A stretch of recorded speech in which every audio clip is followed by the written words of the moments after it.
예전에는 샘푸르나가 어딘지 몰랐었어요. 그런데 처음 샘푸르나의 바닷속에 들어가는 순간 그동안 가본 어떤 곳보다 멋지다는 걸 바로 알게 됐죠. 이제 저와 함께 샘푸르나를 만나보시죠. 아름다운 수중 정원을요.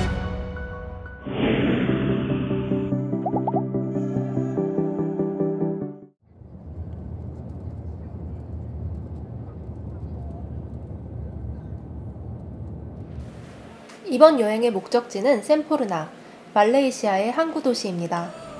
샘푸르나에 가기 위해서는 타와우 공항으로 가면 되는데요. 현재 한국에서 직항으로 가는 항공편이 없기 때문에 코타키나발루에서 경유를 해서 가야 합니다. 타와우 공항에서 차로 1시간가량 이동하면 비로소 샘푸르나에 도착할 수 있습니다. 샘푸르나라는 지명이 생기기 전에는 퉁탈룬이라는 이름으로 알려졌었는데요. 바자우 언어로 숲의 끝이라는 의미라고 해요. 샘푸르나 항구에서도 보트를 타고 다시 1시간가량 이동해야 다이빙 포인트가 나옵니다. 피곤하지만 설렘을 안고 첫 다이빙을 하러 바다 한가운데로 나가는 중이었는데요. 간과한 점이 있었어요. 바로 시즌입니다. 저희가 샘푸르나를 1월 중순쯤 방문했는데요. 샘푸르나가 1년 내내 이제 다이빙이 가능하고 특히 7, 8월에 평균 30m 이상 시야가 나오는데요. 그런데 현지인 말을 들어보니까 저희가 갔던 그 1월부터 3월까지가 말레이시아 사바지어 우기 시즌이라서 바닷속 시야가 좋지 않다고 하더라고요.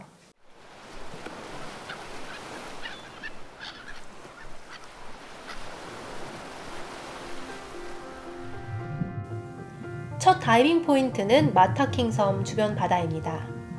마타킹 섬은 샘푸르나에서 가장 멀리 떨어져 있는 다이빙 포인트 중 하나로 필리핀과 국경 근처에 자리 잡고 있습니다. 수중에는 다채로운 색과 모양의 산호들이 끝없이 펼쳐진 모습이 무척이나 경이로웠습니다.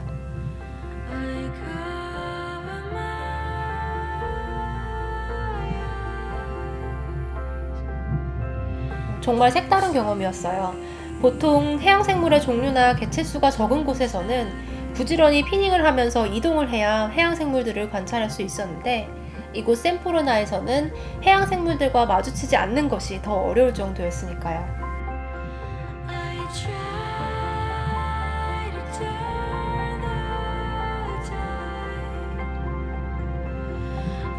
이곳에서는 심심치 않게 거북이도 만날 수 있었습니다.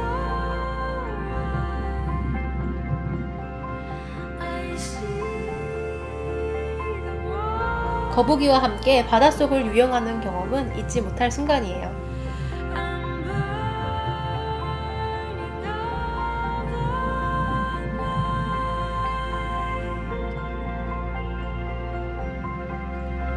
평소 다이빙 타임이 그렇게 길진 않은 편인데 바닷속 생물들을 관찰하다 보면 좀 더 호흡이 길어지는 느낌입니다.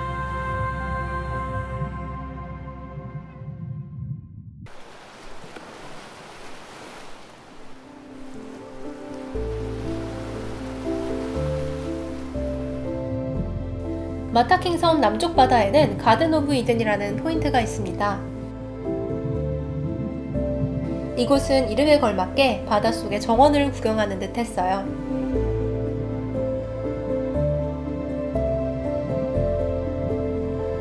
수온이 차가웠지만 형형색색의 열대어들을 관찰하다 보면 추운 것도 있고 입술을 반복하게 되더라고요.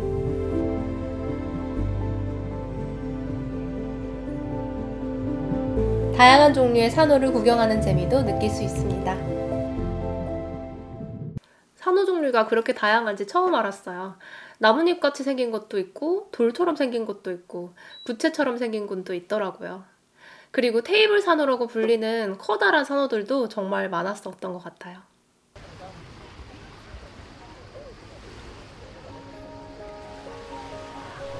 제티는 보트를 정박시키거나 타고 내릴 수 있도록 만든 구조물을 말하는데요.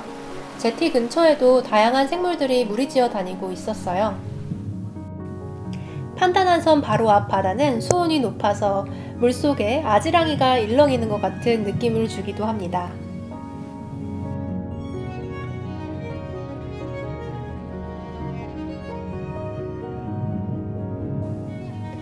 제티 아래쪽 구조물 주변에도 다양한 산호와 많은 물고기들이 모여 있네요.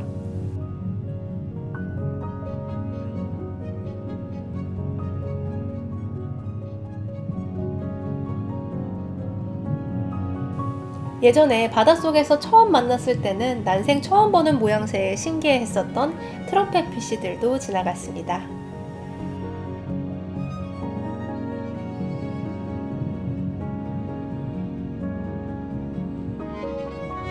그늘에 숨어 쉬고 있는 라이언 피쉬는 지느러미가 마치 새의 깃털이나 사자의 갈기처럼 아름답게 발달했는데요. 장미에 가시가 있듯이 아름다운 지느러미에는 독이 있다고 하니 조심해야 합니다.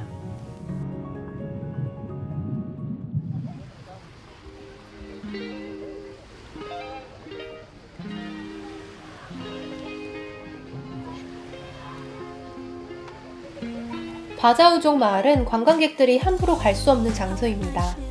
저희는 좋은 기회로 그들과 만나볼 수 있었는데요. 외지인들이 오면 바자우족 아이들이 배로 다가옵니다.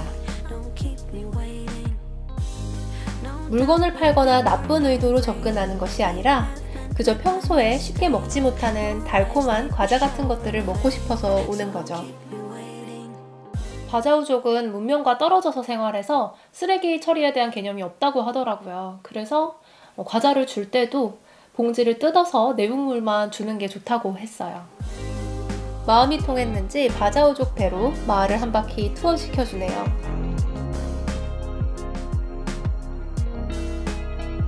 바자우족 아이들도 외지인이 신기한지 다들 나와서 우리를 구경합니다. 수상가옥에 올라가 집을 구경할 수 있도록 허락해줘서 그들의 생활 방식을 잠시 엿볼 수 있었습니다. 우리와는 다르지만 풍요롭고 행복하게 살고 있다고 하는데요. 순수한 아이들의 표정을 보니 그 말에 공감이 되는 것 같네요.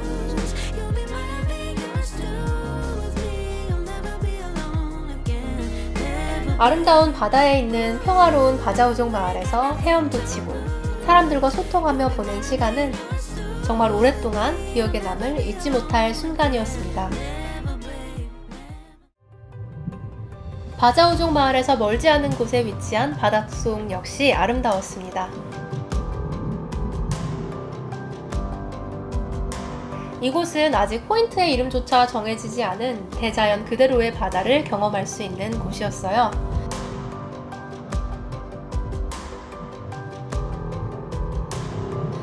문명의 손길이 닿지 않아 훼손되지 않고 잘 보존되어 있는 바다는 세계에서도 손에 꼽을 만큼 드물죠.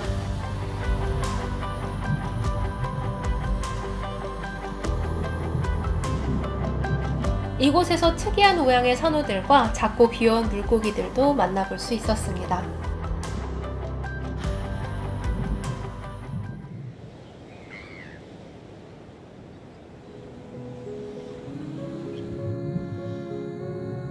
월 지형은 프리다이빙 하기 최적의 장소 중 하나인데요. 수심이 얕은 곳에서부터 깊은 곳까지 이어져 있는 산호들과 다양한 해양 생물들을 만날 수 있기 때문이죠.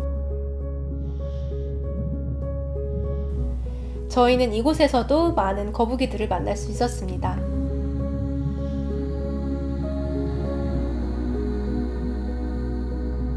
샘포르나에서는 거북이를 찾아 여기저기 헤맬 필요가 없더라고요.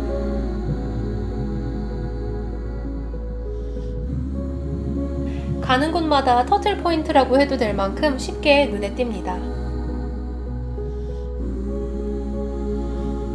어떤 거북이는 바닥에서 잠을 자고 있고 또 어떤 거북이는 헤엄을 치며 움직이고 있습니다.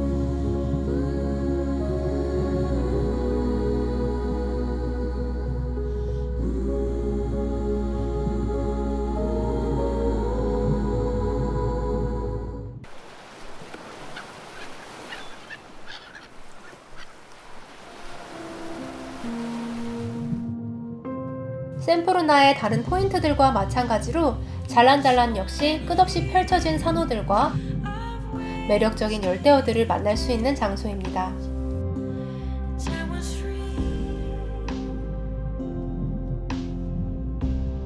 이곳의 아름다움을 그냥 지나칠 수 없어서 수많은 열대어들 사이에서 동료 다이버와 함께 호흡을 맞춰봅니다.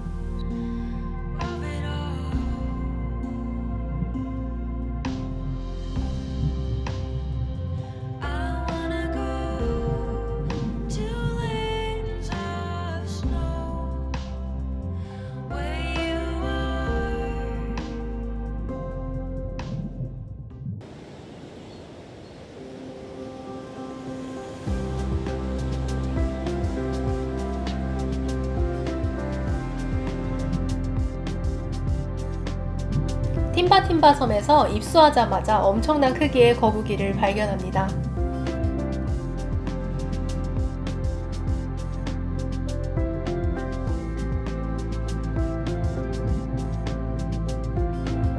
숨을 쉬러 수면에 올라온 거북이도 마주쳤네요.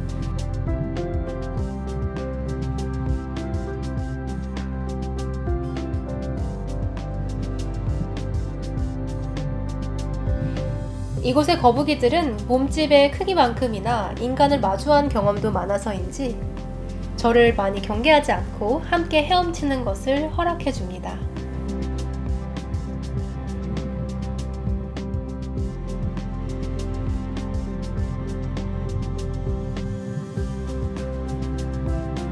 여기서도 바닥에서 잠을 자고 있는 거북이들이 심심치 않게 발견됩니다.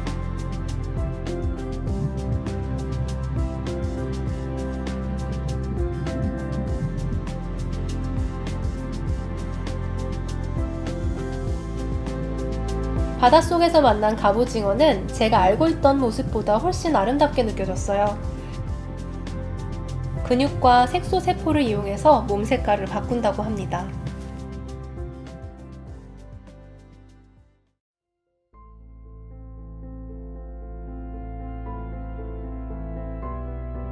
열대어와 거북이들을 가만히 보고 있으니 그 눈동자 속에서 뭔가 느껴지는 게 있었습니다. 그들이 마음으로 하는 이야기가 이 영상을 통해 간접적으로라도 사람들에게 전달되었으면 좋겠어요.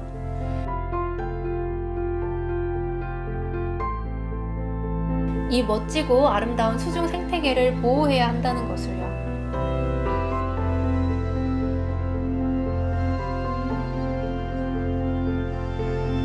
그래야 다른 사람들도 제가 보고 느낀 것을 계속 경험할 수 있겠죠.